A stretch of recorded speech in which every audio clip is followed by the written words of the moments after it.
Thank you, Jesus. Thank you, Lord. Thank you, Jesus.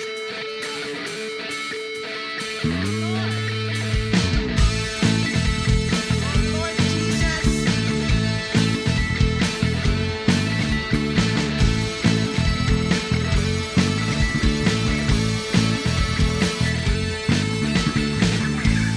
More than I could hope or dream of, you poured your favor on me. One day in the house of God is better than 1,000 days in the world. You're so blessed, I can contain it. So much you gotta give it away. Your love taught me to live now. You are more than enough for me. Yes, Lord.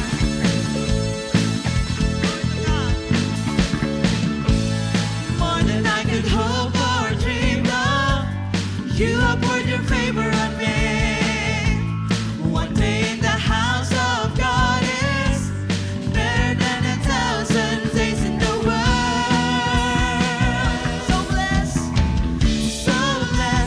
I can contain it. So much you gotta give it away. Your love taught me to live now. You are more than enough for me. So blessed, I can contain it. So much you gotta give it away. Your love taught me to live now. You are more than enough for me. Yes, Lord. Hallelujah. Amen! God is good! Isang mapagpalang gabi po, mga kapatid at sa lahat ng mga nakikinig ngayon. Welcome po sa ating Midweek Fellowship. Salamat sa Panginoon, binigyan tayo ng pagkakataon upang makapagpuri at magpasalamat ng sama-sama sa pamamagitan ng live streaming ng ating fellowship. Alam kong excited tayong lahat sa isa na namang gabi na punong-puno ng pagpapala. I-like at i-share natin ang live streaming fellowship na ito sa ating mga kaibigan, kakilala, upang sila naman po ay mapagpala ng salita ng Diyos na kanilang mapapakinggan. Amen. Bago tayo magpatuloy, inaanyayahan po ang lahat na sabayan po natin ang anointing band sa kanilang pagpupuri at pagpapasalamat sa pamamagitan ng awiting spiritual. Hallelujah! Hallelujah! Lord Jesus. Hallelujah, Lord. I-enjoy natin ang presensya ng Panginoon. Gamitin natin ang ating mga kamay, ang ating mga paa sa pagpupuri sa Panginoon. Lord Jesus. Hallelujah. Hey! Oh, oh, oh, oh. Thank you, Lord.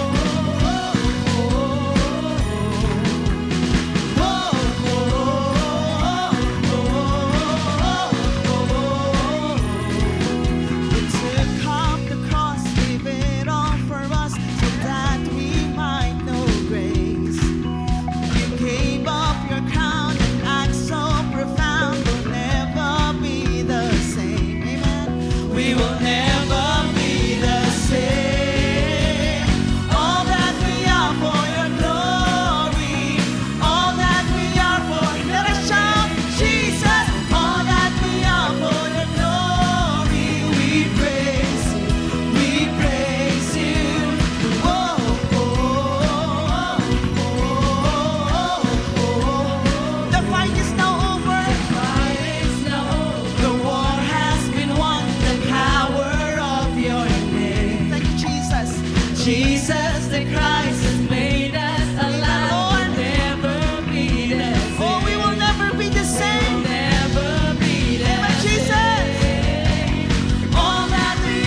Great is your power, great is your strength. Great are you, Lord, and greatly to be praised. Jesus, great are your ways, great are your works.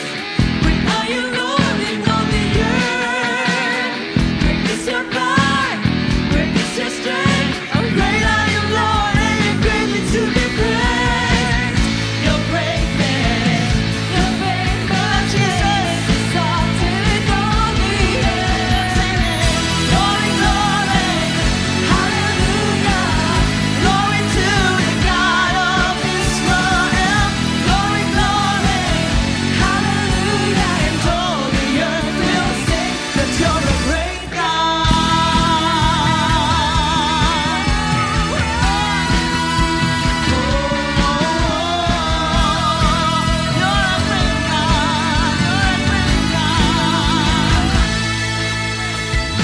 Great are your ways, great are your works. Great are you, Lord, in all the earth. Great is your power, great is your strength. Great are you, Lord, and greatly to be praised. Your greatness, your famous name is exalted in all the earth. Holy God, glory, glory, hallelujah. Glory to the God of Israel. Glory, glory, hallelujah. And all the earth will sing that you're the great God. Hallelujah. Oh, yes, Jesus. Hallelujah. We will declare your goodness, Lord. We won't stop till the whole world knows. Yes, Jesus. We won't stop till the whole world knows. We won't stop till the whole world knows that you're a great God, great God. Whoa, whoa, we won't stop till the whole world knows. Not gonna stop. Till the whole world knows. I'm not gonna stop. Till the whole world knows that you're a great God, great God. Whoa, whoa, we won't stop till the whole. Yes, Jesus. We won't stop till the whole world knows. We won't stop till the whole world knows that you're a great God, great God. We said, "Oh, we won't stop." We won't stop till the whole world knows. We won't stop till the whole world knows. Yes, Lord. We won't stop till the whole world knows that you're a great God, great God. Whoa, whoa. Yes, Jesus. Hallelujah. Patuloy namin i-declare na mabuti ka, Panginoon. Yes, Jesus. Let us sing, we won't stop. We won't stop. We won't stop. We won't stop till the whole world knows that you're a great God, great God. Whoa, whoa. Glory, glory, hallelujah. Glory to the God of Israel. Glory, glory, hallelujah. Oh, thank you, Jesus. That you're a great God. Glory, glory, hallelujah. Glory to the God of Israel. Glory, glory, hallelujah. And all the earth will sing that you're a great God. Hallelujah, Jesus. Praises to you, Lord. Praises to you, Jesus. Walang hanggang papuri, parangal at pagsamba sa iyo lamang, Panginoon. Hallelujah. Thank you, Lord. Thank you, Jesus. Salamat, Panginoon. Hallelujah. Glory to God. Glory to Jesus. Praises to Jesus. Praises to you alone, Lord. Hallelujah. Glory to God. Oh, glory to Jesus. Praises to your name, Lord God. Hallelujah. Pinakamataas na papuri, parangal at pagsamba, pagdakila, Panginoon, karangalan sa iyo lamang, Panginoong Jesus. Hallelujah. Thank you, Lord. Thank you, Jesus. Salamat, Panginoon, sa joy na meron kami ngayon, Panginoon. Na-enjoy namin ang presensya mo sa oras na ito, Lord God. Hallelujah. Thank you, Father. Thank you, Jesus. Patuloy kaming lalapit sa banal mong trono, Panginoon, upang sambahin ka, mag-alay ng papuri at pasasalamat, Panginoon. Napakabuti mo sa aming lahat, Lord. Tunay ngang hindi ka nagbabago, hindi ka kailanman nagkulang, Panginoon. At sa nagdaang taon, maraming salamat sa lahat ng blessings na natanggap namin, Panginoon. Salamat sa pag-iingat mo, salamat sa buhay na na-enjoy namin yung ganap at kasiyasiyang mga pagpapala mo, Panginoon. Salamat sa pag-iingat mo, Lord. Salamat sa provisions mo. Salamat sa kagalingan ng aming mga karamdaman, Panginoon. And alam po namin, Panginoon, yung mga pagpapalang pinagkaloob mo sa amin noong 2024, Lord, alam po namin at kiniklaim namin na mas ibayo pa, Lord God, yung ipagkakaloob mo sa amin ngayong 2025, Panginoong Hesus. And we are all excited, Panginoon, sa lahat ng pwede mong gawin sa amin sa taong ito, Panginoong Hesus. Hallelujah, hallelujah. Dalangin namin, Panginoon, na pagkalooban mo pa kami ng kalakasan, Lord, para patuloy na makapaglingkod sa iyo, patuloy na makasamba sa iyo, Panginoon. Hallelujah, hallelujah, hallelujah, hallelujah, hallelujah, Jesus. Patuloy namin, Lord, na sambitin na kami ginawa mo. We are all created, all for your glory, Panginoong Jesus. Wala na pong iba, Lord God. Hallelujah. The reason we live is only to worship you, Father God. Hallelujah, hallelujah, hallelujah. Kaya, Lord, ang dalangin namin, bigyan mo kami ng kalakasan, Lord, para magamit ito at makapagpuri kami ng wagas sa iyo, Panginoon. Hallelujah, Jesus. Thank you, Father God. Thank you, Jesus. Kaya sa oras na ito, Panginoon, dinggin mo ang tinig ng iyong mga anak, Panginoon, na nagpupuri. Let us all worship the Lord in spirit and in truth. Ano man yung mga humahadlang sa ating isipan, ano man yung pakiramdam natin sa umagang ito, hindi ito magiging hadlang upang ibigay natin yung wagas na pagpupuri sa Panginoon. Jesus is here right now. Hallelujah. Nandito ang Panginoong Jesus. Hallelujah. Kaya mga kapatid, let us all be true in worshiping the Lord. Ibigay natin yung wagas na papuri para sa Panginoon. Thank you, Jesus. Kaya aming Ama, ang lahat ng papuri, ang lahat ng parangal at pagsamba, pagdakila ay sa iyo lamang, Panginoon. Thank you, Jesus. Thank you, Lord.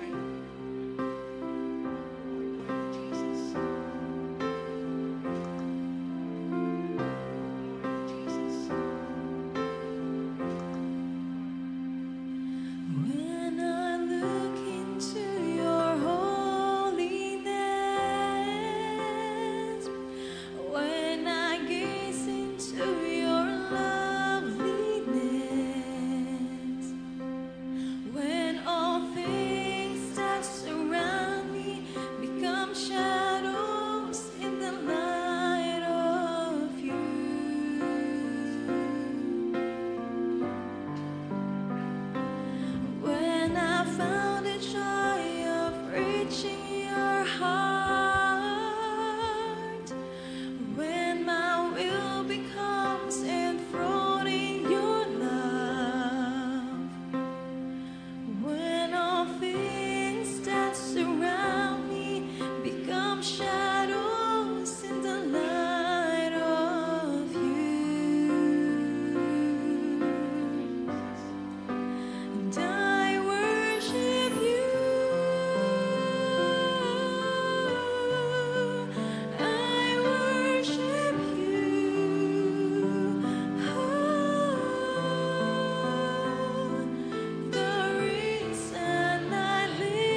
in us, Jesus.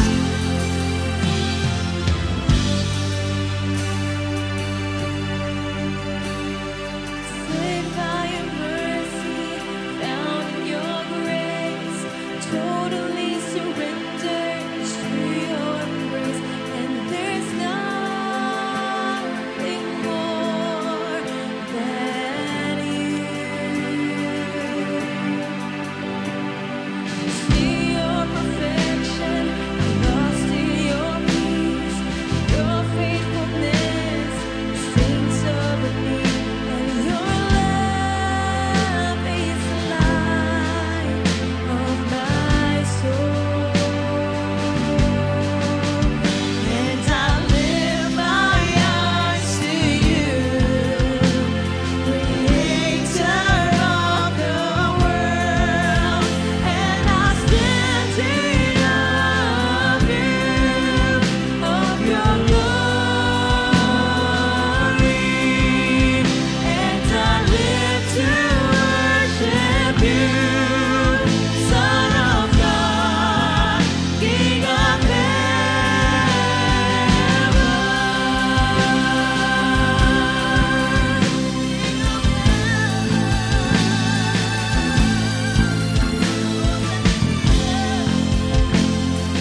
We're saved by your grace, Jesus. Purihin ka, aming Ama. Hallelujah, hallelujah, hallelujah. Let us think about the goodness of the Lord. We praise your name, Jesus. You are worthy to be praised. Karapat-dapat ka sa lahat ng papuri, aming Ama. Hear the praises of your people. Hear the praises of your people. Oh, hallelujah. Open your lips and sing praises to Jesus. Umawi tayong lahat ng papuri sa Panginoon. You are worthy, O God. Bless your name, O Jesus. Hallelujah, hallelujah, hallelujah. Glory to Jesus. Walang hanggang papuri, pananasin naman ang aming Diyos na mahal. Hallelujah, hallelujah,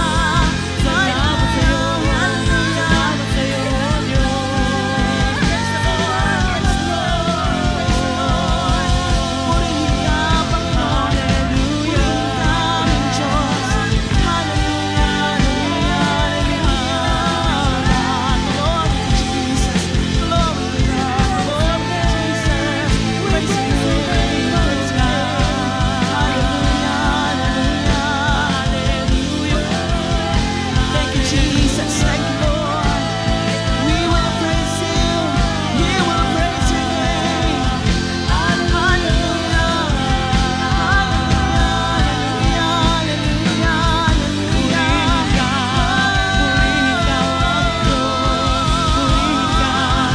Praise your name. Oh, bless your name. Bless your name. Yes, Jesus, we will continue to praise you. Glory to God, Lord Jesus. Hallelujah. Thank you, Lord. Thank you, Jesus.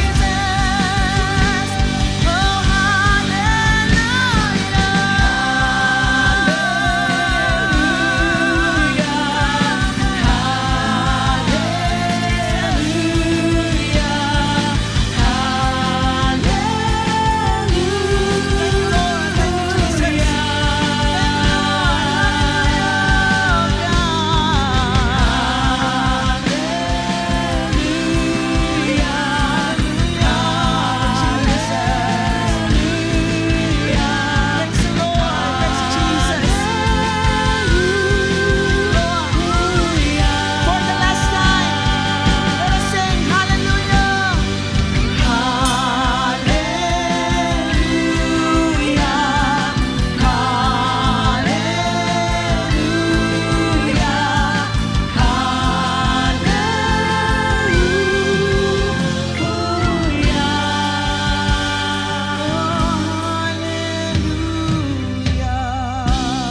Puno ng mustasa ay siyang mabuting aral na ipupunla sa puso ng isang tao. Kung tumubo ito, magiging mayabong at maaring kalugdan ng Diyos. Amen. I-focus na po natin ang ating mga puso at isipan at dadako na po tayo sa pinakamahalagang yugto ng ating pagtitipon, ang pakikinig ng salita ng Diyos na ihahatid ng ating kapatid na si Brother Alexander F. Santos Jr.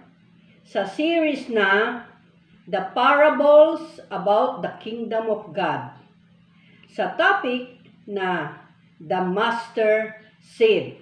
Purihin po natin ating Panginoon. Hallelujah.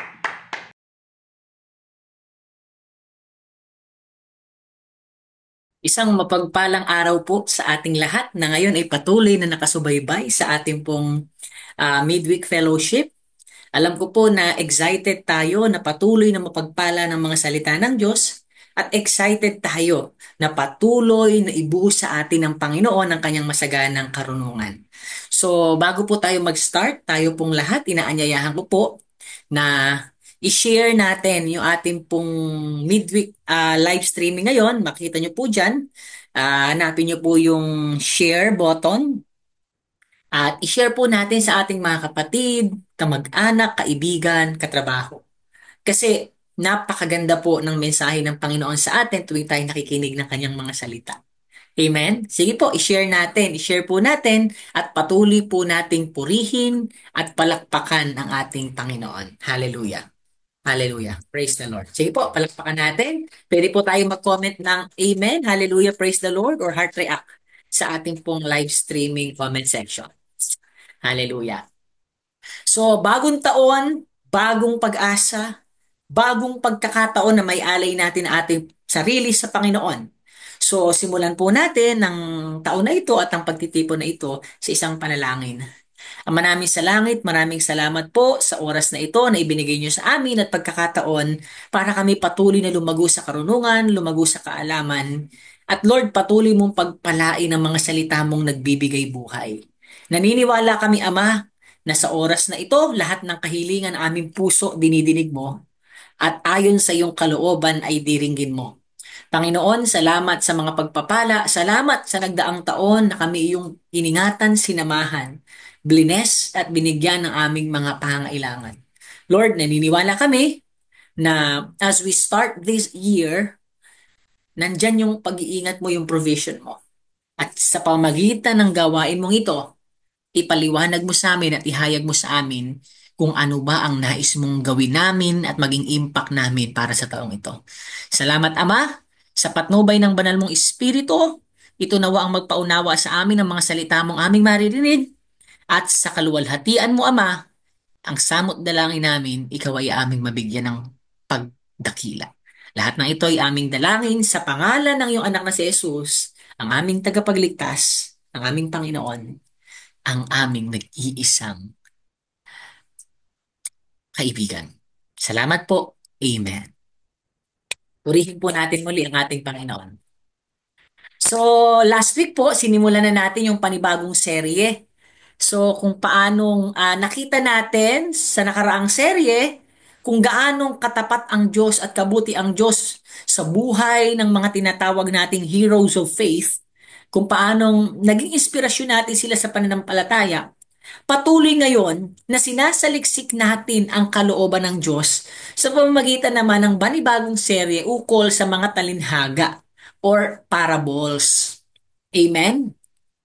At sabi nga, yung talinhaga, isa itong pamamaraan na ginamit ni Jesus Christ para ipaunawa or ipaliwanag at ang iba't ibang aral ng mabuting balita.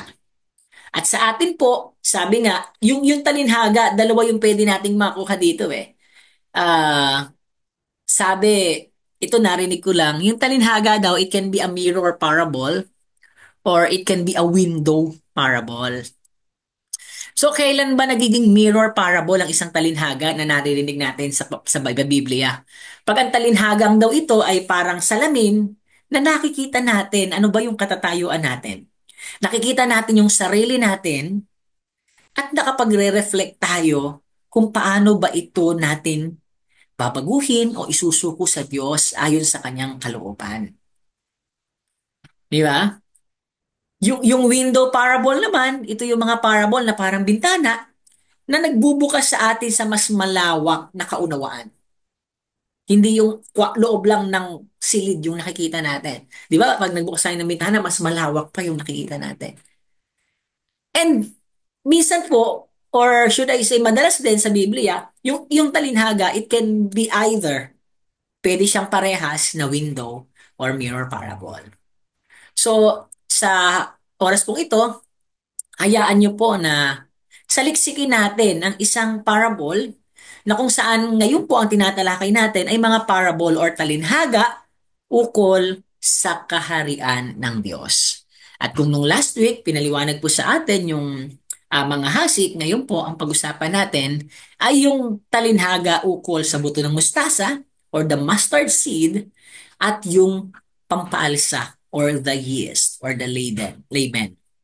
So, makinig po tayo, lalo na po yung mga kapatid namin sa lingkod, napakarami niyo pong matututunan sa oras na ito, lalo na sa ating patuloy na pagsasabuhay ng ating tema sa taong 2025 or sa ating pong 42nd anniversary na ako'y para kay Kristo kasama ng lingkod na.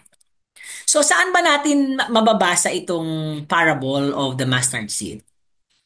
Tatlong aklat po sa Biblia yung mababasahan natin ng parable of the mustard seed o yung talinhaga tungkol sa buto ng mustasa. Hayaan niyo pong basahin ko yung tatlong aklat. Una po sa Mateo 13:31 to 32, ito po ang sabi. Sa pagpapatuloy, isa pang talinhaga ang isinalaysay ni Jesus sa kanila. Ang kaharian ng langit ay katulad ng isang buto ng mustasa. So pwede pong kaharian ng Diyos o kaya naman kaharian ng langit. Interchange po ito na ginagamit. Ano? Na itinanim ng isang tao sa kanyang bukid. So inihalin tulad po yung kaharian ng langit sa buto ng mustasa na itinanim ng isang tao sa kanyang bukid or halamanan. Ang buto ng mustasa ang pinakamaliit sa lahat ng binhi. Ngunit pagtubo nito, ito'y nagiging mas malaki kaysa alinmang halaman at nagiging punong kahoy. Kaya't nakakapugad ang mga ibon sa mga sanga nito. So yun po yung sa Mateo 13:31 to 32. Dito naman sa Marcos, sa aklat ni Marcos naman, 4:30 to 32, ito naman po ang mababasa natin na parallel verse. Saan pa natin maihahambing ang kaharian ng Diyos? Tanong ni Jesus Christ. So kaharian ng Diyos na po ang ginamit dito, kanina kaharian ng langit. Anong talinhaga ang gagamitin natin upang mailarawan ito? Tanong ni Jesus. Verse 31.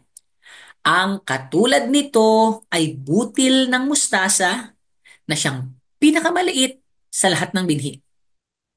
Ngunit kapag itinanim, ito'y lumalago at nagiging pinakamalaki sa lahat ng tanim. Ito'y nagkakasanga ng mayabong, kaya't ang mga ibon ay nakakapamugad sa lilim nito. So that is Marcos 4:30 to 32. Wala naman pong gano'ng pinagkaiba, no? Sa Lucas, mababasa din po natin yung talinhagang ito. Lucas 13:18 to 19. Ang sabi naman, sinabi ni Jesus, ano ang katulad ng kaharian ng Diyos? So kaharian ng Diyos, kagaya nung kay Marcos, ang ginamit. Saan ko ito maihahambing? Ang katulad nito'y isang buto ng mustasa, buto, butil, whatever. Ang mahalaga, naiintindihan natin. We're talking about the seed of the mustard na itinanim ng isang tao sa kanyang halamanan. Sa Mateo, ang ginamit bukid. So, halamanan, bukid. So, later on, mas mauunawaan natin yan. Ito'y lumaki hanggang sa maging isang punong kahoy at ang mga ibon ay nagpugad sa mga sanga nito. So, nakita po natin, napaka-importante nung parable na to the point na almost or the three gospel, diba, wrote it. Diba? Para sa mga hentil, para sa mga Hudyo, isinulat ang talinhaga ng buto ng mustasa. Na dito po inihalimbawa o inihambing o inihalintulad ang kaharian ng Diyos. So, meron pong tatlong elemento na makikita natin dito po sa talinhaga. Meron pong buto ng mustasa, merong halamanan or yung isa po ang ginamit bukid. At meron ding mga ibon. So, ano ba ibig sabihin? Sino ba ang nire-represent nitong mga elemento na ito? Yung buto ng mustasa, butil ng mustasa, halamanan, bukid, mga ibon. So, unahin po nating pag-usapan yung buto ng mustasa. So, sabi kanina, very explicit naman ang sinabi sa Bible na yung kaharian ng Diyos or yung kaharian ng langit ay inihambing or inihalintulad sa buto ng mustasa. So, yung buto ng mustasa po ang nagre-represent nung kaharian ng Diyos. Or later on po mamaya, mas bibigyan natin, i-relate natin to personally sa pananampalataya. Pero let us talk about first yung kaharian ng Diyos or kaharian ng langit. So, Ano muna ba yung buto ng mustasa? Alam ko po na i-discuss ko na to one time sa ating pong midweek tungkol doon sa faith that move mountains. So, ito po, bagamat marami nagsasabi na hindi siya yung pinakamaliit, pero ang gusto kasing ipakita dito ng Bible is the disproportionate na ano nito na growth. Ano ibig sabihin ng disproportionate? Sobrang liit niya, pero pag siya ay tumubo, ito po yung yung mustasa sa lugar ng mga Hudyo. Ayan po, lumalaki po siya na hanggang 12 feet actually. So kung makikita niyo yung tao, halos raise hand na siya, stretch out na yung kamay niya, but still andun pa yung taas. Ganyan po kataas ang buto ng mustasa. Ganyan po kataas. And actually, mayroon pa ako nabasa na napakahirap magtanim. Hindi naman mahirap, kundi very restrictive. Kasi daw napaka-evasive. Talagang nasasakop nung buto ng mustasa or nung mustasa pag tumubo yung ibang mga bungang kahoy o yung mga shrub or mga shrub na nasa tabi nito. So, very small, but when they grow large. Yun yung pinakikita. Hindi nakikipag-away ang Biblia sa atin sa botany or biology na hindi naman yan ang pinakamaliit, hindi naman din yan ang pinakamalaki, no? What uh, is the Bible is emphasizing is, what the Bible is emphasizing is the disproportionate growth of mustard when it is planted. Mula sa napakaliit na buto or butil. Tingnan nyo, napakaliit niya. Tingnan nyo yung hinlalaki. Hintuturo pero ganun lang siya. To at at almost 12 feet shrub or plants or punong kahoy. Bungang kahoy. So, bakit po sa buto ng mustasa inihalin tulad ang kaharian ng Diyos? Alam niyo po kung babalikan natin, 'di ba? Pag sinabi po nating kaharian ng Diyos, we are talking about the kingdom of God. Ang pinag-uusapan natin is yung katawan ni Kristo na siya ang ulo. 'Di ba? Yung kingdom of God, ito yung kalipunan ng mga mananampalataya.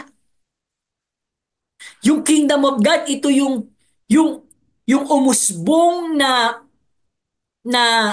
samahan ng mga mananampalataya ni Kristo na sumasamba, nagpupuri, napasasakop sa kalooban ng Diyos, naglilingkod sa Panginoon, at naghihintay ng kanyang muling pagbabalik. Ako, ikaw, ikaw na nananalig kay Kristo, ikaw na nagsuko ng buhay sa Panginoon, tayo po ang tinutukoy na kaharian ng Diyos. At tayo po ay inihalin tulad ni Jesus Christ sa buto ng mustasa. Bakit? Alam niyo po, saan ba nagsimula ang Kristyanismo? Hindi naman to nagsimulang malaki.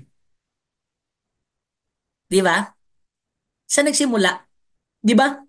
Kung titingnan natin yung humble beginning at yung umpisa ng paghahari ni Kristo, yung pagkalap ng relihiyong Kristyanismo, di ba ito ay nagsimula lamang sa isang maliit na bayan ng Bethlehem kung saan isinilang ang Panginoong Hesus.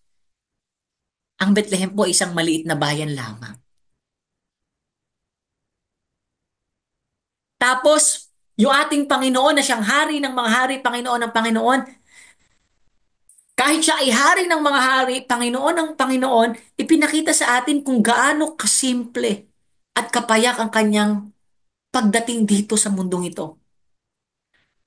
As, di ba nga, sinelebrate natin recently lang, last month, yung kanyang pagsilang. Di ba? In a manger as he sleeps, sa isang sabsaban, sa isang pakainan ng hayop, lang siya inihiga at siya ipinanganak sa isang kulungan ng mga animals. Ang konyo naman ng animals, ng mga hayop, di ba? Mga farm animals. Hindi po siya pinanganak sa isang elegante o disenteng ospital or kahit nga bahay, no? Puno lahat. The very small beginning of Jesus sa sapsapan. Di ba? Siya ba ay isinilang ng isang dakilang reyna at asawa ng isang kilalang hari? Hindi. Di ba? Ang kwento nagsimula sa isang karpintero na nagmahal at nagpakasal sa isang birhen na babae. At itong birhen na babae, si Virgin Mary or si Mama Mary, hindi siya ganun din kakilala or katanyag nung kanyang panahon. Diyan lang nagsimula ang lahat. Di ba?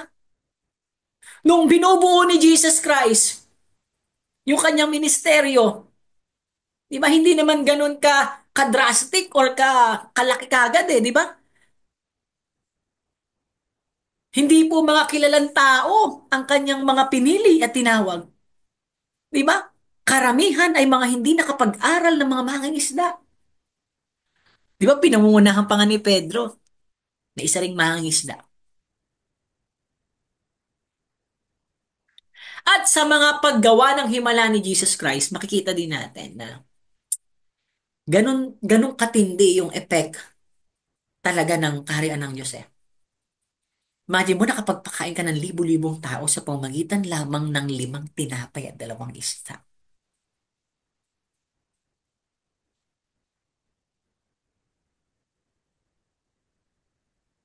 Yan lang po nagsimula ang kaharian ng Diyos.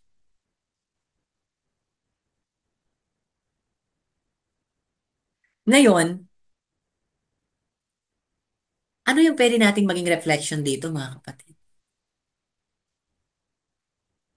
Alam niyo po, last time, naalala niyo sana sa midweek, tinuruan ko kayo na sana sa isang bagong buhay na mayroon tayo sa Panginoon, lalo na ngayong 2025, magdesisyon na tayo na maglingkod sa Panginoon. At alam niyo po, isa sa dahilan kung bakit marami sa atin ang hirap na mag-alay ng buhay sa Diyos o magdesisyon na maglingkod sa Panginoon. Kasi ang iniisip nila, hindi sila magaling. Hindi sila kilala. Hindi sila makapangyarihan. Hindi sila mayaman. Hindi siya influential para maglingkod sa Panginoon. No. Sabi ko nga sa inyo, di ba? Nung nagsimula Nung nagsimula ang kaharian ng Diyos, bago ito maging 2.4 billion approximately. Ngayon po ang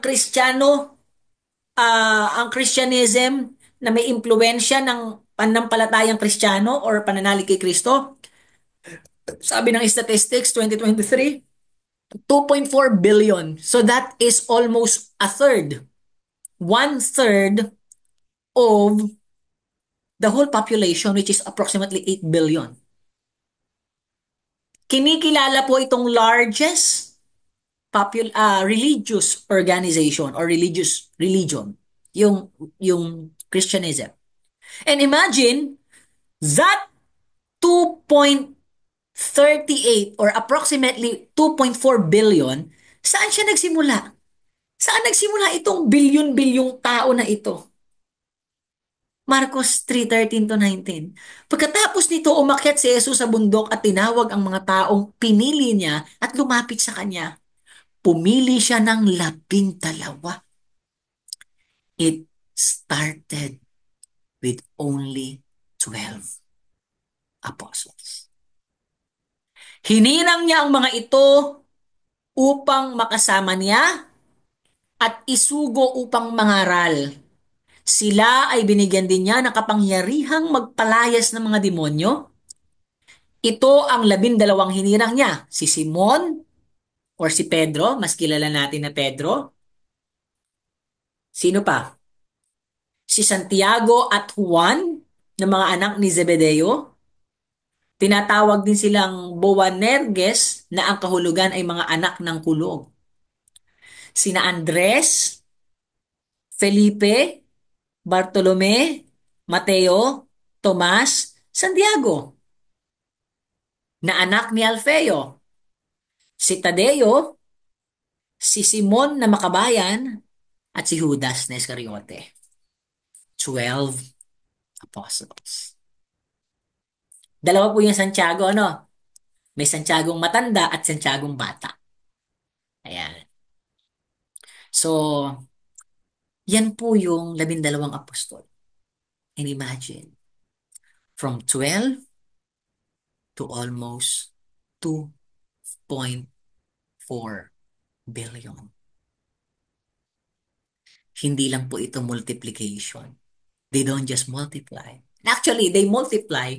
Pero kung bibigyan po natin ito ng function sa mathematics, exponential function to. Exponential function.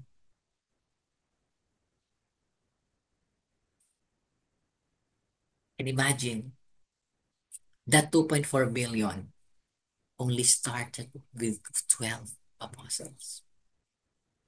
Ibig sabihin nun, really, ganoon talaga makapangyarihan ng Diyos.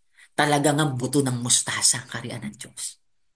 Mula sa pinakamaliit na bilang, lumaki siya. Nag-usbong siya. Lumawak siya. Mula sa bayan ng Jerusalem, di ba sabi, magsimula kayo sa Jerusalem, at kumalat sa buong mundo ang pananampalatayang Kristiyano.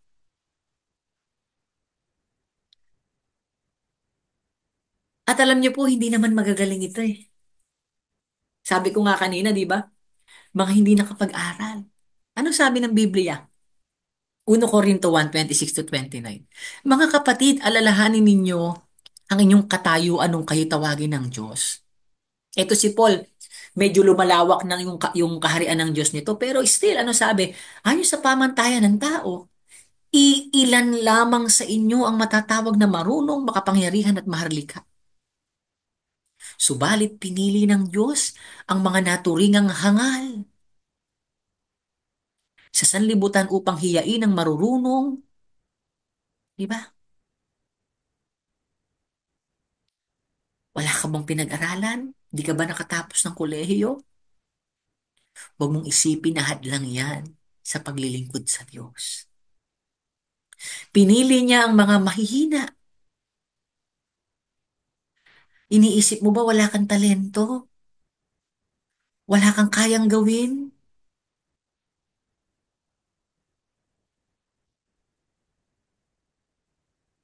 Madali kang sumuko? Ikaw ay sakitin, may kapansanan?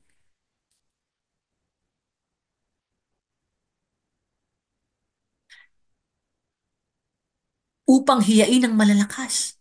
Pinili niya ang mga pangkaraniwang tao. Hindi ka mayaman, hindi ka maimpluwensya, wala kang posisyon sa pamahalaan, ni wala kang posisyon sa loob ng organisasyon o institusyon na kinabibilangan mo, isa ka lang hamak na empleyado, minimum wage earner, hindi ka influencer, hindi ka content creator, mga hinahamak. Black sheep ka ba ng family? Lahat ba ng tao hinuhusgahan ka?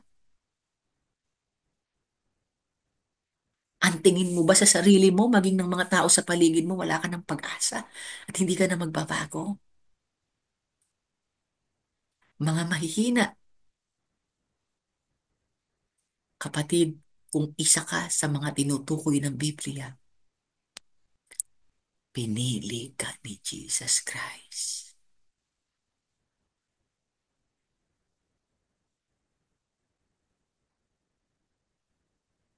At sa kahinaan mong yan, sa kahangalan nating ito, sa pagiging hamak natin at pangkaraniwan, kagaya ng buto ng mustasa, gagamitin tayo ng Diyos para sa kanyang kaluwalhatian.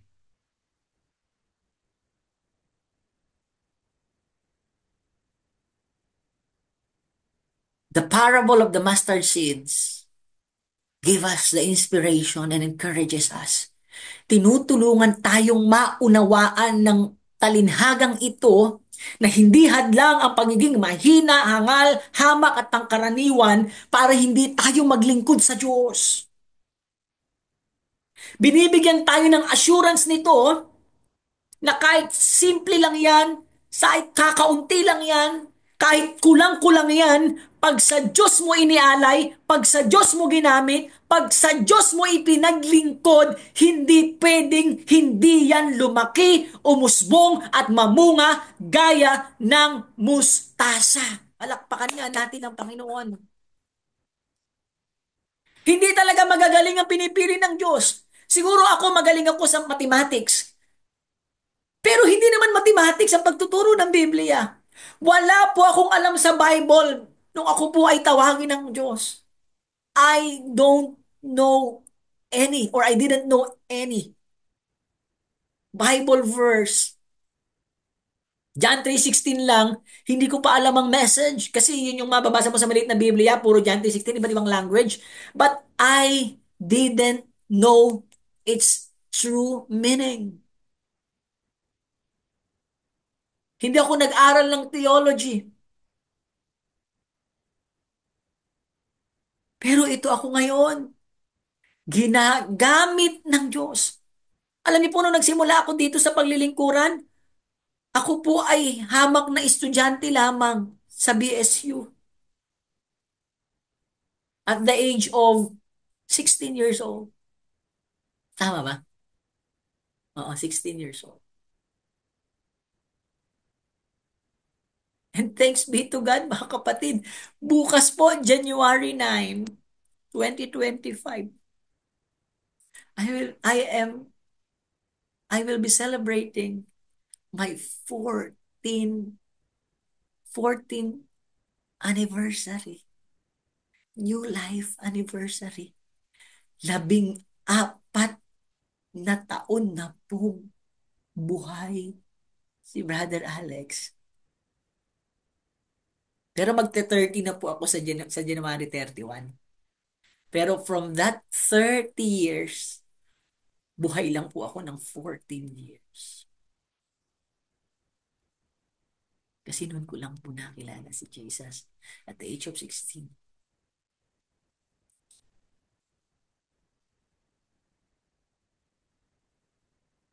And true enough,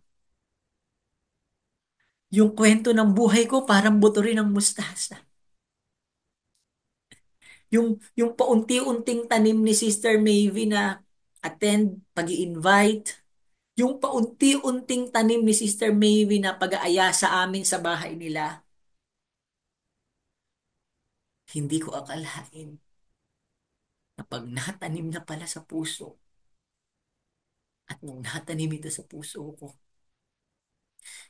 simpleng pakikinig, pananampalataya ko sa Diyos, nabago po ang buhay ko. Yung batang walang pangarap dahil sa kahirapan, binigyan ng Diyos ng pangarap. Tinupad ni Jesus Christ ang aking mga pangarap.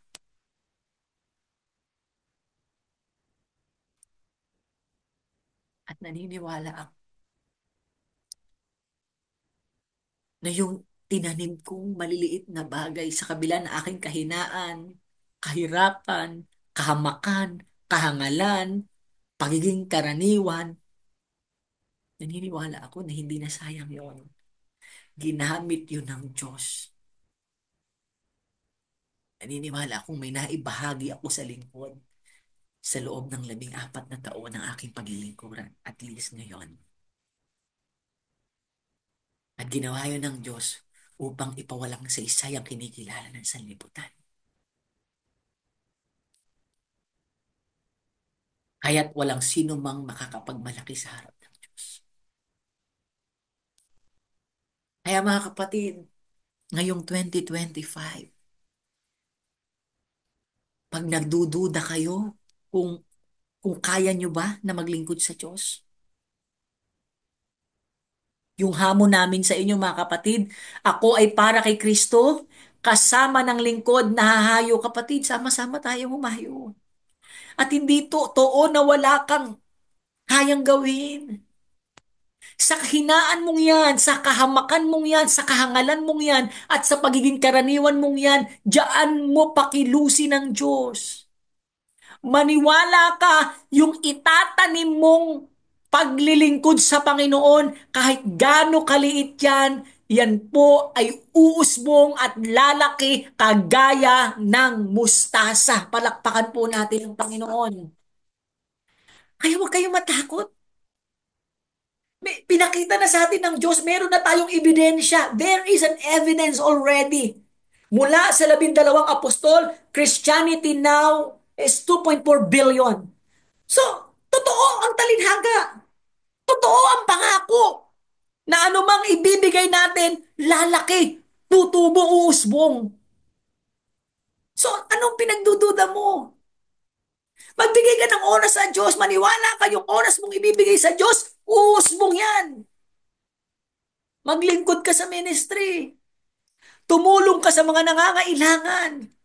Share Jesus. Share Jesus. Spread His love. Di ba? Tingnan mo si Sister Yeng. Yung paunti-unti niyang pagpe-pray sa trabaho, ngayon po in demand na yan. Pinupuntahan pa ng mga doktora yan. Pinupuntahan pa ng mga may posisyon yan doon sa Pabella Hospital para lang sabihin, ipag-pray mo nga kami. Nagsimula lang yan sa simpleng pagdadasal.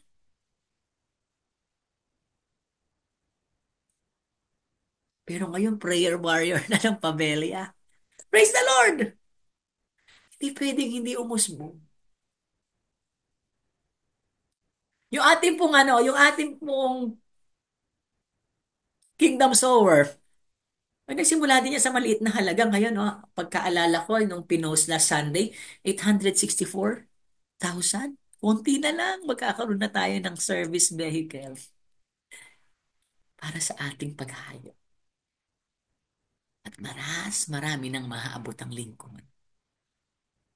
Imagine niyo ba yon? Pero alam niyo yung mga nagbibigay doon, mga kapatid, hindi naman libo-libo eh. 100, 50, 20. Yung iba nga, alam niyo, yung iba po doon, galing pa doon sa barya natin na hinuhulog ng mga benchi-benching ko. Doon dinodonate yung ibang part ni Brother Ram. Imagine ninyo, imagine ninyo, ganoon ang makapangyarihan ng Diyos. Kaya totoo yung parable. Kahit gaano kaliit pa yan. Pag ang Diyos ang kumilos, pag ang Diyos ang nagpala, hindi pwedeng hindi lumaki yan. Hindi pwedeng hindi sumagana yan. Hindi pwedeng hindi lumawak yan. Kaya nga sabi sa Gawa 2:19-20, subalit sumagot sina Pedro at Juan, kayo na ang humatol kung alin ang tama sa paningin ng Diyos. Ang sumunod sa inyo o ang sumunod sa Diyos. Verse 20, hindi maaaring di namin ipahayag ang aming nakita at narinig. Ano yung gusto kong puntuhin dito? The kingdom of God is unstoppable. Anything that involves the kingdom of God is unstoppable.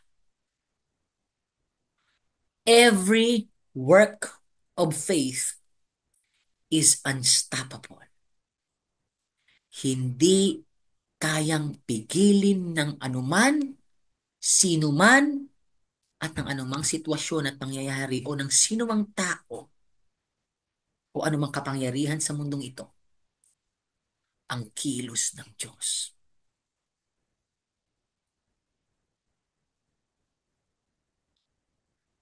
Kaya ikaw kapatid, Pag nag-decide ka na lumakad kay Jesus Christ, you are unstoppable. Sure ako doon. Hindi ka mananatiling bansot. Kaya tayo nananatiling bansot kasi ayaw nating magdesisyon. Nagdududa tayo. Ayaw nating maging buto ng mustasa. Pinipilit natin na pantayan ng kalakasan ng Diyos. Pinipilit natin na maging karapat-dapat muna bago tayo kumilos. No. God wants you for who you are. God chose you for who you are. And whatever calling does He have for you, He will equip you. Ihahanda ka niya. Mga kapatid, this 2025, maging buto tayo ng mustasa. Ano ibig sabihin ng buto ng mustasa? Unstoppable. Unstoppable na simula sa maliit hanggang lumaki tayo ng lumaki. Disproportionate growth with Christ.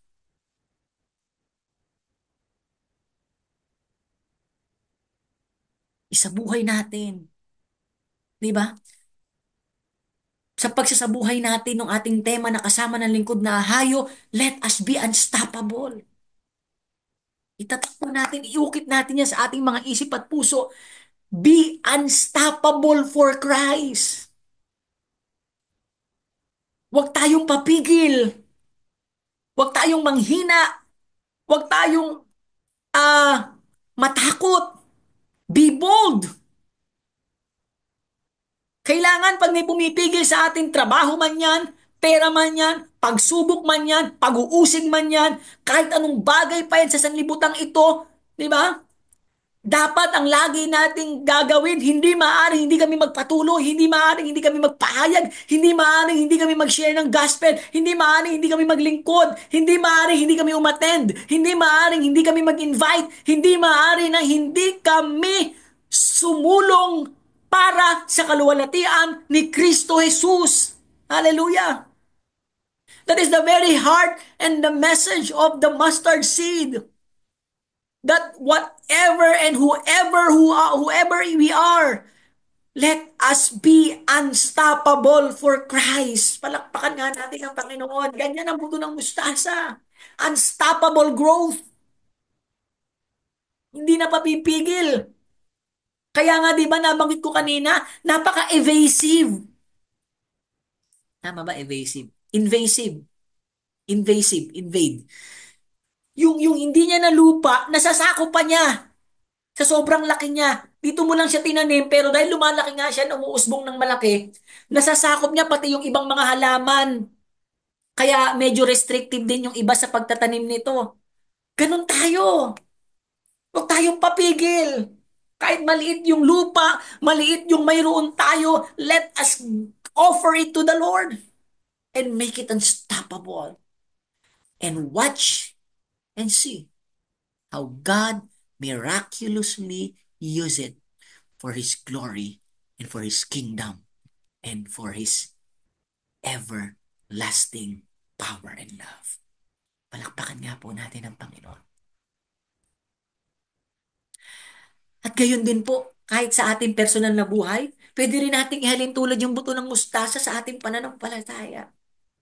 Na ang sabi, yung pananampalataya daw natin ay kahit sinlaki lang ng buto ng mustasa, sabi, masasabi mo sa bundok na ito, lumipat ka roon at lilipat niya. Kaya nga, ano yan eh, domino effect yan eh. Dahil yung faith mo is unstoppable, the kingdom of God is also unstoppable. Walang nakapigil kila Pedro kahit ang kamatayan. Walang nakapigil kay Paul kahit ang kamatayan. Kaya nga, naisulat ang bagong tipan. Kasi alam nilang mamamatay sila. Alam nilang one of these days, uusigin sila, isasakdal, papatayin. Pero kailangang manatili ng salita ng Diyos.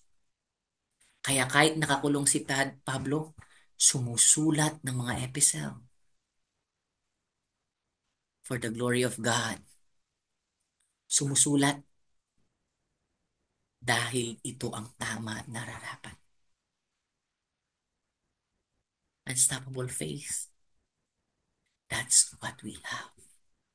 Yan po ang uri ng pananampalatayang meron ang isang Kristiyano. Yan po ang kahariang kinabibilangan natin.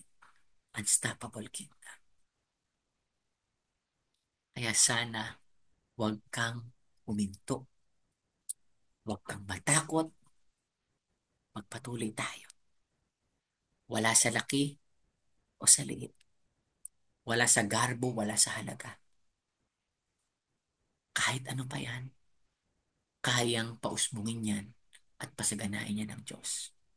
Kaya ng buto ng mustasa. Palakpakan po natin ang yan po ang mayroon tayong kaharian at pananampalataya. So, pag-usapan naman natin ano ba yung halamanan or yung bukid, di ba? Sariling bukid, sabi sa Mateo. Ano ba to? Ang tinutukoy po dito ay yung sanlibutan, yung mundo. And later on, yung puso natin po sa personal aspect. So, tayo po bilang mga pinili ng Diyos na kabilang sa kanyang kaharian, hindi po maaari na, kasi totoo naman, alam niyo po, kung nakulong lang sa 12 apostol, yung paghahari ng Diyos, una, hindi siya mayahalin tulad sa puno ng mustasa at hindi lalaki. The reason why yung buto ng mustasa ay lumaki, bakit? Sa tingin niyo lalaki yun kung awak lang? Bakit po? Umusbong. Bakit lumaki? Kasi itinanim. Yon. So kahit pala may talent tayo, kahit pala gusto natin, kung hindi tayo kikilos para itanim ito at hindi tayo pagagamit sa Diyos. Alam niyo mga kapatid, sa totoo lang, lahat tayo may potential eh. Kumbaga sa kuryente, we are all charged. Kumbaga sa cellphone, full charge tayo lahat. Yan ang unang ginawa sa atin ni Jesus. Nung ililigtas tayo ng Panginoon, full charge tayo ni Jesus. Ngayon, ano ang problema? Bakit hindi napakikinabangan yung cellphone? Hindi ginagamit. Or should I say, ginagamit man, pero hindi ginagamit ng tama. Yung buto ng mustasa, hindi yan lalaki, hindi yan uusbong, kung hindi mo itatanim sa halamanan o sa iyong bukid. Kaya nga ano sabi ni Jesus Christ sa 12 apostol or sa kanyang mga alagad bago siya umalis, kung hindi man 12 lang ito, ano sabi niya? Mateo 28:18-20. Lumapit si Jesus, sinabi sa kanila, ibinigay na sa akin ang lahat ng kapangyarihan sa langit, sa lupa. Kaya't humayo kayo, gawin ninyong alagad ko ang mga tao sa lahat ng mga bansa. Bautismuhan niyo sila sa pangalan ng Ama at ng Anak at ng Espiritu Santo. Turuan niyo silang sumunod sa lahat ng iniutos ko sa inyo. Tandaan ninyo, ako'y laging kasama niyo hanggang sa katapusan ng panahon. Kaya po, yung buto ng mustasa, lumaki at umusbong na sinlaki ng puno kasi itinanim. Kasi yung mga alagad, yung mga apostol, humayo sila gumawa ng alagad ni Kristo sa lahat ng mga bansa. Mga kapatid, it is good that we attend church. Again, it is good that we attend church. But it's better to bring the church to the people.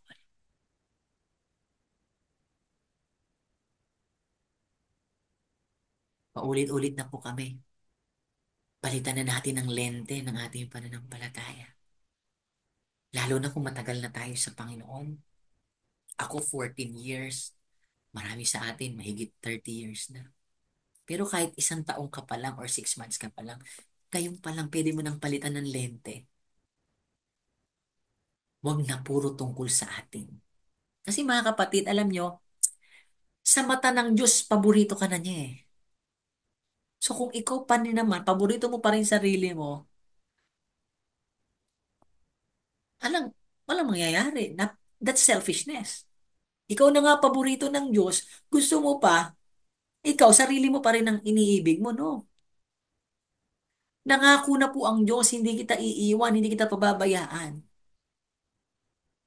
So, ikaw naman, huwag ka nang matakot.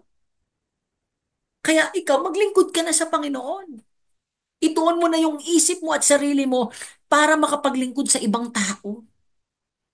Kasi secured ka na eh. May nag-iingat na sa'yo eh. Protektado ka na eh. Secured, assured ka na. Once saved, always saved ka na eh. So ano na ngayon dapat ang tuon ng buhay mo? Hindi na para sarili. Kailangan tungkol na sa iba. Paano naman sila makakakilala sa Panginoon? Masagana na yung buhay mo. Nangako ang Diyos. Ibibigay ko lahat ng pangangailangan mo. Ako ang iyong mabuting pastol, hindi ka na magkukulang. So, dahil hindi ka na magkukulang, huwag ka matakot magbigay. Huwag ka matakot tumulong. Huwag ka matakot magmahal, hindi ka kakapusin sa pag-ibig. Huwag ka matakot magbigay sa pangangailangan ng iyong kapwa, hindi ka mauubusan ng kakainin. Huwag ka matakot maglaan ng oras para sa Panginoon. Hindi ka magkukulang sa oras. Yan ang pangako ng Diyos. Huwag ka matakot maglaan ng lakas para sa Panginoon. Hindi ka mawawalan ng lakas. Huwag ka matakot isuko ang mga pangarap mo kay Kristo. Siya ang tutupad nito. Sa atin po, wala tayong assurance if we can achieve our desires, our dreams, our aspirations. Only God can give us the true assurance. So stop focusing on yourself. Yung pananampalataya mo, yung kaharian ng Diyos kung nasa saan ka, itanim mo sa halamanan, itanim mo sa iyong kapwa, gumawa ka ng alagad. Hindi pwedeng hindi yun mag-produce ng fruit. Bakit hindi pwedeng hindi mag-produce ng fruit? Ano sabi sa huling verse, sa huling sentence? Ako'y laging kasama niyo. Kasama mo kapatid sa iyong paglilingkod ng Panginoong Jesus hanggang sa katapusan ng panahon. That's why we are unstoppable.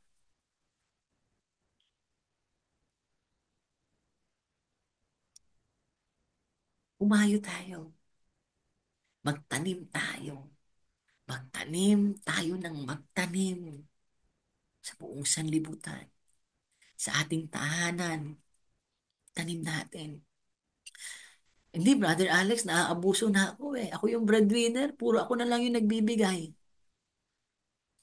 Hindi ka hindi ka matatalo. Tanim ka lang ng magtanim sa pamilya. Mamumunga yan, kagaya ng ito ng mustasa. Brother Alex, lahat na lang ng trabaho sa opisina, puro sa akin na binibigay eh. Pagtanim ka lang ng magtanim, mamumunga ka rin, sasagana ka, at sa iyong kasaganaan, mas marami kang matutulungan, mas magagamit ka ng Diyos sa kanyang kaluwalhatian. Brother Alex, hindi naman nila na-appreciate yung mga ginagawa ko para sa kanila. Nililid ko sila pero at tingin pa rin nila sa akin, KJ, Jologs, corny. Do not compromise your integrity. Kahit maraming tukso ng korupsyon, bribery, ano kung hindi kayo maman kagaya ng mga kasabayan mo kasi sila ay tumatanggap ng lagay. Okay lang yon. Hindi naman nila madadala yun sa hukay eh. Pero ikaw kasama ka ng Diyos sa kanyang paghahari. You're unstoppable. Remember? Sila, once their wealth, hindi nga lang their wealth eh. Hindi lang yung buhay nila ang tumigil. Pag ang tao tumigil na ng paghanga sa kanila, everything stops. Pero ikaw, you are unstoppable. Kaya do not compare.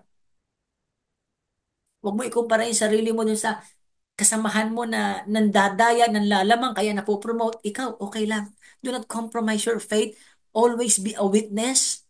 Be unstoppable witness of Christ. Kahit hindi ka nakikita, kahit hindi ka napopromote, kahit hindi napapahalagahan yung ginagawa mong kabutihan, gumawa ka pa rin ng mabuti. Huwag mo pa rin ikompromiso ang iyong integridad. Because one day, you'll see na yung buto ng mustasa lumalaki. Itanim mo lang ng itanim.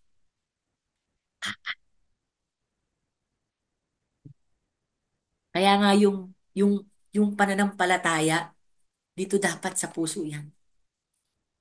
Kung buong puso kang sasampalataya, maliligtas ka.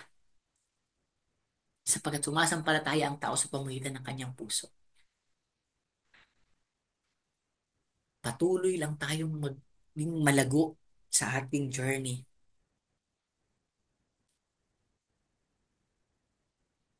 Magamit tayo sa Diyos.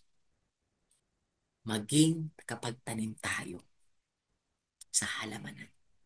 Sa pananampalataya, magtanim tayo ng pananampalataya sa puso ng mga tao. Ikalat natin ang kaharian ng Diyos sa mas maraming tao. And you'll see, you are unstoppable. Ikatlong elemento, mga ibon. Ito na po yung mga taong nakikinabang. Alam mo yung maganda sa kaharian ng Diyos. Hindi ka lang namumunga. Hindi ka lang sumasagana. Ito yung maganda sa buto ng mustasa. Aside from being unstoppable, na nag-grow disproportionately mula sa ganung kaliit na buto sa isang malaking punong bungang kahoy, 12 feet, maabot pa ng 12 feet, at namumunga, aside from its innate fruit and growth, parang tayo lang. Masaya tayo sa church. We are blessed. Di ba? Masaya tayo. Fulfilled tayo na lumalawak ang kaharian ng Diyos.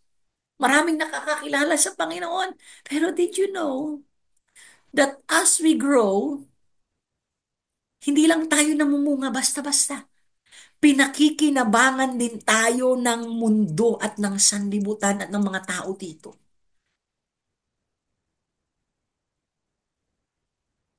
Di ba ang sabi? Kung titingnan nga natin, may kaparehas na parable itong, yung parable of the mustard seed dito sa Ezekiel, yung sabi sa Ezekiel 17:22-23, ito nga ang pinasasabi ni Yahweh. Kukuha ko ng isang usbong ng cedar. Temo, usbong lang ang kinuha niya. At aking iaayos. At ang kukunin ko yung pinakamura at pinakamataas na sanga. So, yung pinakamaliit. Itatanim ko ito sa isang mataas na bundok. Sa pinakamataas na bundok ng Israel upang lumago at mamungang mabuti ang maging isang kahangahangang sedar. Sa gayon, lahat ng uri ng hayop ay makakapanirahan sa ilalim nito at ang mga ibon na may makapamumugad sa mga sanga nito. Ang maganda mga kapatid sa kaharian ng Diyos, hindi lang po tayong nasisiyahan at nakikinabang. Nagiging pagpapala din po tayo sa ibang tao. Kapatid, pag ikaw pala naging unstoppable servant, kapatid, hindi ka lang lumalago. Nakapagbe-bless ka pa ng kapwa. Ano sabi sa Marcos 16:5-8? Di ba? Binigyan tayo ng kapangyarihan ng Diyos eh. As we perform our ministerial duty, ang sabi dito, ang mga sumasampalatay, bibigyan ng kapangyarihan gumawa ng mga himala. Magpapalay sila ng mga demonyo. Magsasalita ng iba't ibang wika. Sila hindi mapapahamak, makainom man ng lason o dumampot ng ahas, at kagaling ang mga may sakit na mapatungan ng kanilang mga kamay. Diyan po nagsimula ang ministry ni Jesus eh. sa paggawa ng mga himala, kababalaghan at ng mga pagpapagaling. Kaya maraming sumunod, maraming nanampalataya, maraming nakinabang. Totoo naman, ako personally, dahil ako ay naging unstoppable servant ng Panginoon at naniwala ako sa kanyang mga salita. Naniniwala ako na yung mga tao sa paligid ko, nakikinabang din sila at napagpapala din sila ng pagpapalang meron ako, unang-una na ang pamilya ko. Di ba? As, as God blesses me, yung blessing na tinatanggap ko, I shared it. I share it with my family.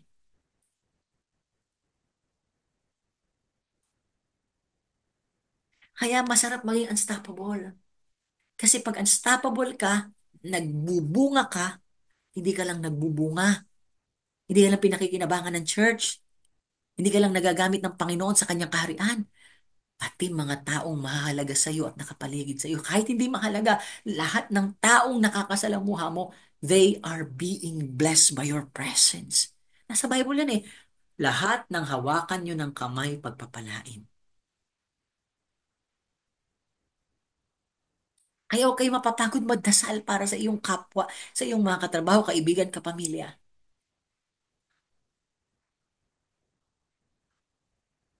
Di ba? Sabi sa Gawa 2:43 to 2:47, maraming himala at kababalagang ginagawa sa pamamagitan ng mga apostol.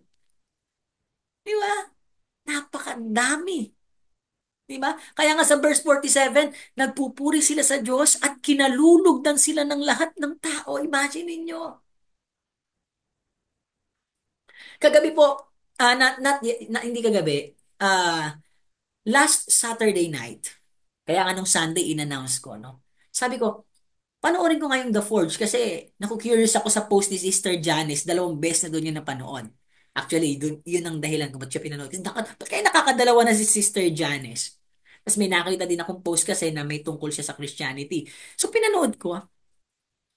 And may isang may yung Joshua doon na bida, Joshua Moore, nagbigay siya ng reflection question doon kay Isaiah right no. Ang sabi niya, isa doon sa tanong yung panghuli, ang sabi, ano ang gusto mong maisip ng mga tao pag nakikita ka nila or pag nandiyan yung presensya mo? Di ba? Alam niyo mga kapatid, without Jesus, yung respetong ibibigay sa iyo ng tao, peke. Maniwala ka, peke. Kaya ka lang nire-respeto kasi may pera ka, kasi makapangyarihan ka, kasi ikaw yung nasa posisyon, ikaw yung boss nila. Nahuhututan ka. Pero maniwala ka deep inside, alam mo din yan, wala kang tunay na kaibigan. Love, acceptance, kaya nakakalungkot. Bakit tumataas ang cases of suicide at nangyayari pa to sa mga kabataan? Why? Kasi kung i-imaginein mo, di ba? I'm not invalidating mga kapatid. Ang gusto ko lang puntuhin, kung pag-uusapan natin ay bigat ng responsibilidad, di ba, ang mas mabibigat ng responsibilidad ay mga magulang. Pero napakadalang na makarinig tayo ng cases of suicide. Nasa ng cases of suicide? Nasa mga kabataan, nasa mga single, nasa mga ah, young professionals. 16 to 32. Nandyan yung numbers. Why?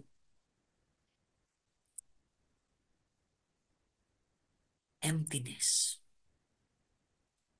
Walang totoong kaibigan.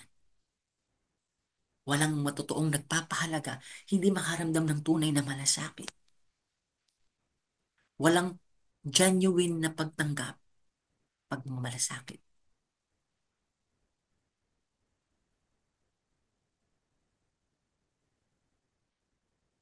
magaling lang sa social media. Pero in the true of reality, sa totohanan ng buhay, hindi mo maasahan. Kasi mga kapatid, ang tunay na kapakinabangan ng tao, dumarating lang pag ikaw ay alagad na ni Kristo. Yun ka palang tunay na kalulugdan ng mga taong nasa paligid mo. Diyos mismo ang magbibigay sa iyo nun. Kaya ikaw na tatay, gusto mo irespeto ka ng asawa mo? Respeto ka ng mga anak mo? Hindi mo hindi mo matatanggap yan hanggat wala si Kristo sa buhay mo. Anak ka na hanggang ngayon, sa tingin mo, ang tingin ng family mo, black sheep. Kasi nga hanggang ngayon, wala yung totoong respect eh. Kasi wala yung totoong pagbabago. Bakit wala yung totoong pagbabago? Kahit gumawa ka ng maraming New Year's resolution ngayong 2024, wala. Only Jesus, only Jesus can give you the true and uh, na pagtangka.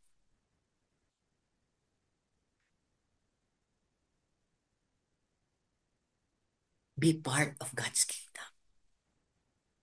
Kasi pag part ka ng God's kingdom, kapatid, just like a mustard seed, you will grow. You will bear fruits. And yung mga tao sa paligid mo, pagkain mga ibon, pakikinabangan ka nila, kalulugtan ka, irirespeto ka, tatanggapin ka, papahalagaan ka, makukumpleto ang buhay.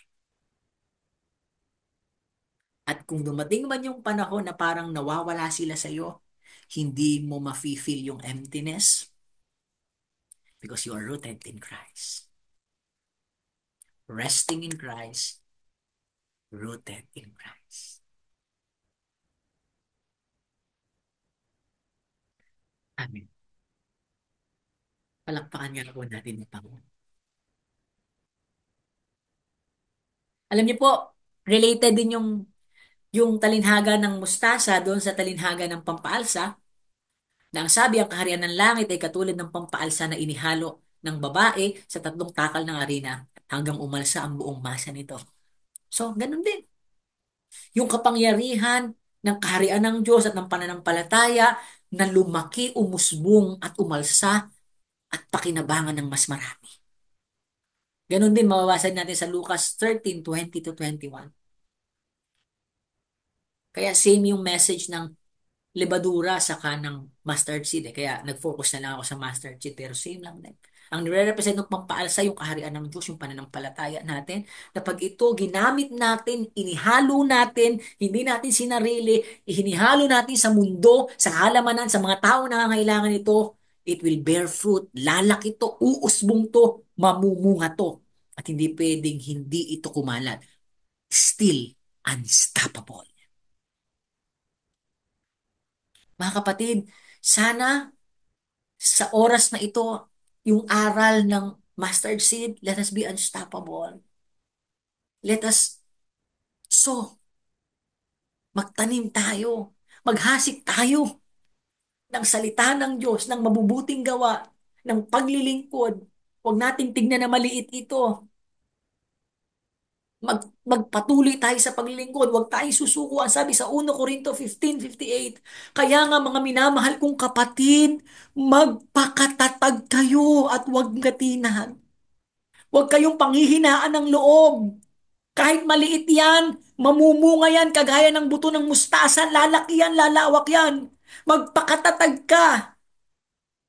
Maging masipag kayo palagi sa paglilingkod sa Panginoon. Walang titigil, mga kapatid. Walang titigil. Let us be unstoppable. Dahil alam ninyong hindi masasayang ang inyong pagpapagal para sa Kanya palang Panginoon. Hindi pa na masasayang. Bakit? Kasi sumusbong to eh. Aalsa to. Mamumunga to. Maraming tao mapagpapala, maraming tao mababago ang buhay, maraming tao ang makikinabang dito. Yung mga mahal mo sa buhay, magulang mo, kapatid mo, asawa mo, mga anak mo, mga kaibigan, matalik, katrabaho, kapitbahay. Pag ikaw nagtanim sa kanila ng mabuting balita, mga kapatid, I tell you this, mababago ang buhay nila. Sama-sama tayo magpupuri sa Panginoon. Hindi masasayang, tutubo yan. Tutubo yan. Napatunayan na natin yan for 2,000 years kung paanong yung 12 alagad naging 2.3 billion nakarating sa atin ng Kristyanismo. Ganun din tayo. Ganun din tayo. Gagamitin din tayo ng Diyos. Gagamitin ka rin ng Panginoon. Kaya sama-sama tayo. Tayo ay para kay Kristo. Sama-sama kasama ng lingkod na hahayo. Palakpakan natin ang Panginoon. Walang tusuko. Walang titigil. Magpakasipag tayo. Amen. Efeso 3:20 to 21. Isuko natin lahat sa Panginoon. It will grow, it will bear fruit. Why? Sa Kanya na makagagawa ng higit pa sa kaya nating isipin at hilingin. Kaya unstoppable eh. Kaya mamumunga eh. Sa Kanya, sa pamagitan ng Kanyang kapangyarihan na kumikilo sa atin. Sa Kanya nawa ang kaluwalhatian sa pamagitan ng Iglesia. Let us be unstoppable for Jesus. Amen. No matter how small it is, no matter how plain it is, how simple it is, as long as it is a work of faith, as long as it is offered to Jesus, believe that it will grow and bear fruit, and you will be unstoppable. Amen. Salamat sa Panginoon. Sana po, sa mga nakapakinig ng salita ng Diyos, sa mga ngayon lang nakapakinig, sumama na po kayo sa karya ng Diyos if you want to be unstoppable. If you want to receive through respect, through acceptance, through love, Jesus is the only one can give you that. If you want to be a part of a ministry, of a movement that makes changes and positive impact to the world, sumama na po kayo sa amin. Masarap maglingkod sa Panginoon. Masayang maglingkod sa Panginoon. Sigurado ang kinabukasan sa Panginoon. Mamumunga, lalago, at magiging kapaki-pakinabang. Salamat sa Panginoon. Pagpalain po tayong lahat ng ating Panginoong Jesucristo. God bless po sa ating lahat.